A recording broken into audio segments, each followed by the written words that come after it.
I'm excited to share with you about my hometown, Rondo, which is located in St. Paul, Minnesota. Joey and Grandpa Johnson's Day in Rondo, and this book was illustrated by another Rondo native, Project Poole.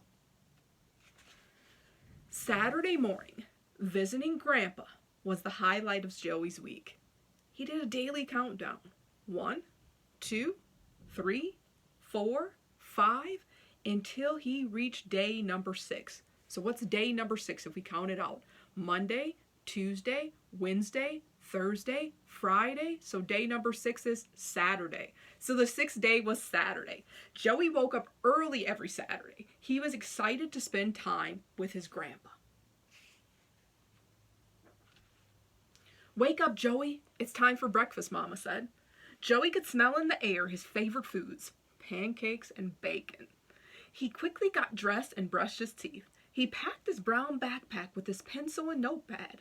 He placed it on his back and ran down the stairs and greeted Mama with a big hug. "Good morning, Mama and Papa," Joey said. "Good morning, little Joey," they said in unison.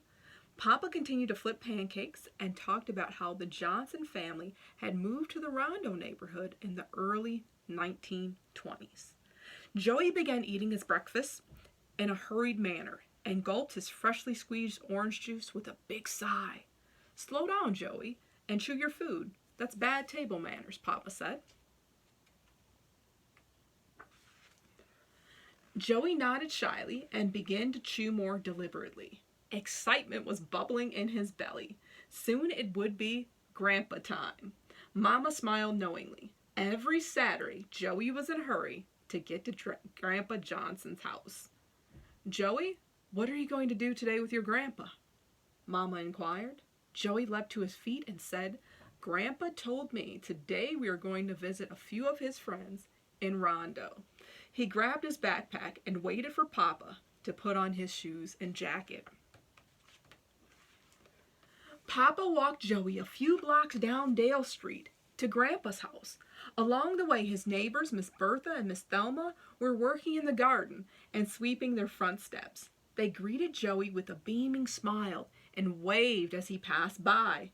"Good to see you, Joey. Hope you have fun with your grandpa today." He waved and responded, "Thank you, ma'am," and he walked briskly towards Grandpa's front gate. "Grandpa, Grandpa," Joey shouted with joy. "I'm in the back," Grandpa replied. He walked hand in hand with Papa to the back. Grandpa was working on his car. He turned with open arms, and Joey ran into his arms.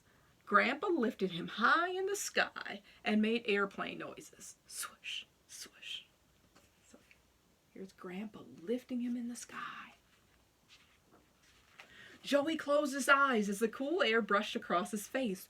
"You can soar," Grandpa whispered in his ears. Joey, in a soft voice that rang like a beautiful song in the air, declared, "Soar to new heights." Grandpa made a gesture of a slow descent. Joey gently landed back on his feet. Joey loved when Grandpa let him soar. He felt as free as a bird, light as a feather, and strong as the wind. Papa waved goodbye to Grandpa and Joey. He knew that they were now in their own world, filled with excitement and adventure. So can you soar to new heights? Can you learn new things? Can you take on new challenges? Let's learn more about Joey and Rondo. Joey and Grandpa began with their first stop in the Hallie Q. Brown Center, a community gathering place where Grandpa stopped to greet his friends and neighbors. Joey was excited and could not wait to see the other children playing sports, creating music, and making crafts. The place was bustling with activities. Joey now had an opportunity to play on the playground with his friends. Grandpa described the Hallie Q. Brown Center as a place where the village comes together. As they said their goodbyes, Joey looked at the big letters on the front of the building. So here's the big letters, Hallie Q. Brown. He sounded the words out, stumbling a few times. He bashfully stated, Hallie Q. Brown. Grandpa said, "You're doing a good job with your reading." Joey beamed with confidence. However, Joey began to wonder, who is Miss Hallie? Out of all of his visits, he had never met her. With a curious look in his eyes, he asked Grandpa, "Who is Hallie Q. Brown?" Grandpa said, "Grab your notebook and let's have a seat." They sat together on a bench outside. Joey could not wait.